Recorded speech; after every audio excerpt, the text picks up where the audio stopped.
Praise the Lord. Glory be to God. Hallelujah. Kamusta na kayo, mountain movers? Una, gusto ko magpasalamat sa Panginoon sa inyong mga buhay at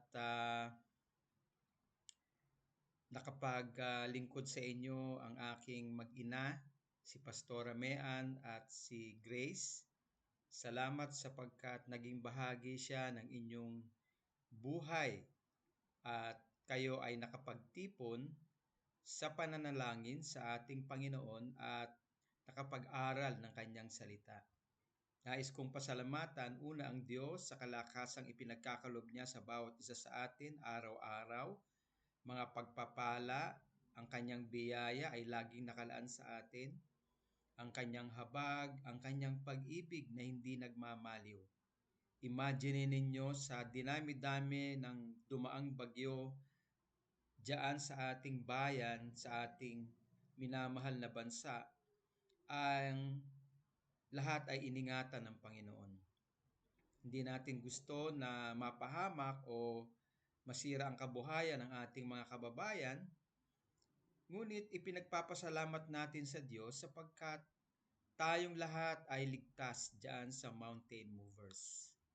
Tayong lahat ay iningatan ng Panginoon. Oo, maraming nawala ng kabuhayan, may mga binawian ng buhay, at ngayon ay nagluluksa.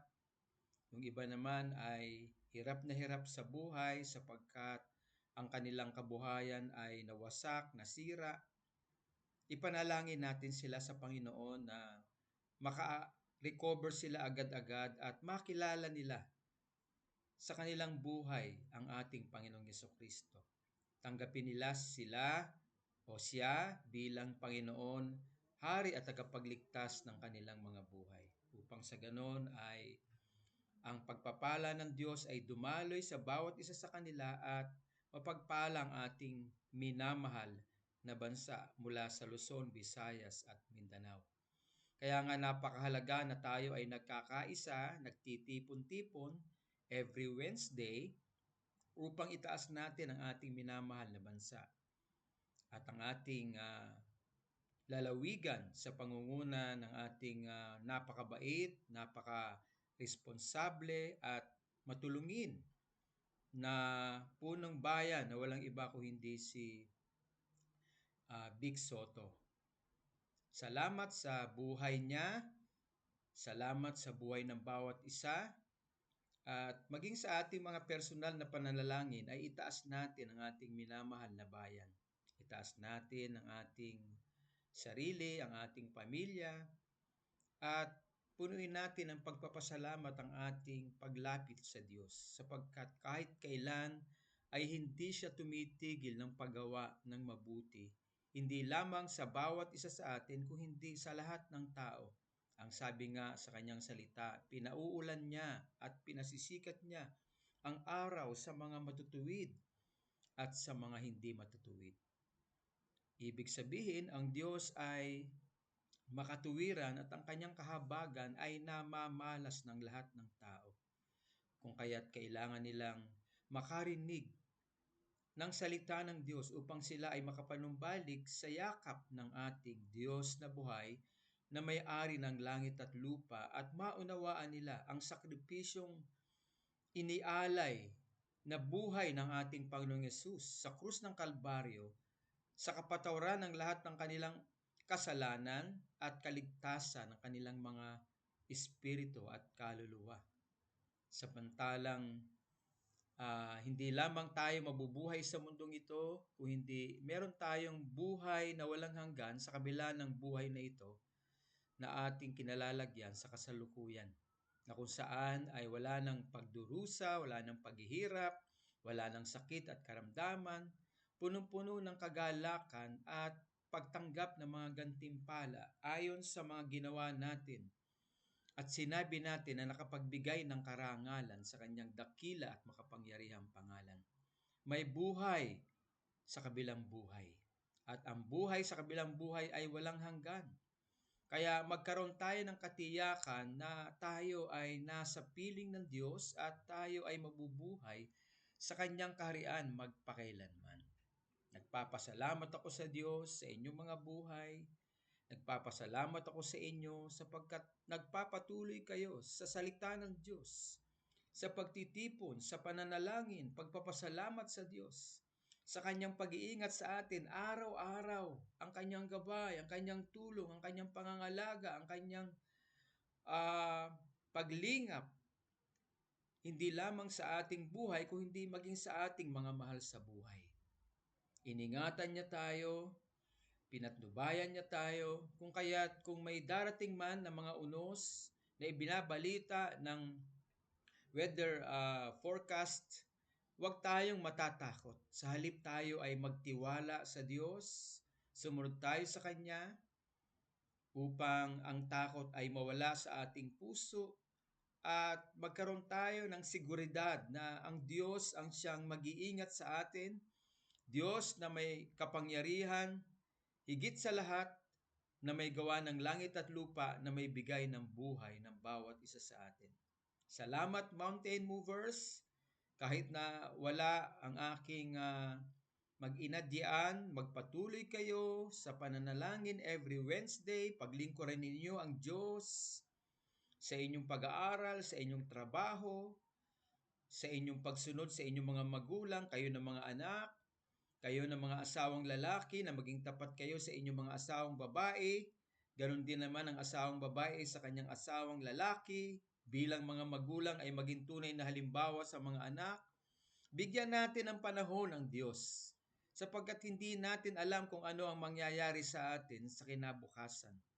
Ngunit kapag tayo ay nasa Diyos at nagbibigay tayo ng karangalan sa kanyang dakila at makapangyarihang pangalan, kinikilala natin siya sa pamamagitan ng kanyang salita. Wala tayong dapat na ipangamba sa bukas. Wala tayong dapat na ikatakot sa anumang mangyayari sa kinabukasan sapagkat tayo ay hawak ng Diyos ng kanyang mapagpalang kamay.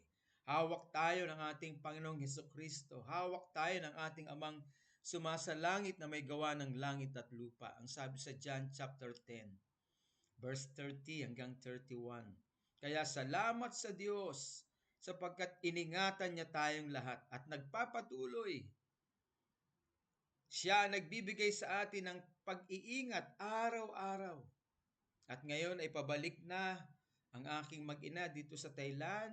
Muli kami ay magkakasama-sama. Salamat sa ating ipinanalangin at maraming nananalangin na si Pipito ay humina, matunaw at nangyari nga. At hindi nakapinsalang sobra gaya ni Christine. Kaya magpatuloy lang tayo sa pananalangin, itaas natin ang ating sitwasyon sa Diyos, ang ating buhay, ang ating pamilya, ang lahat ng ating pangangailangan.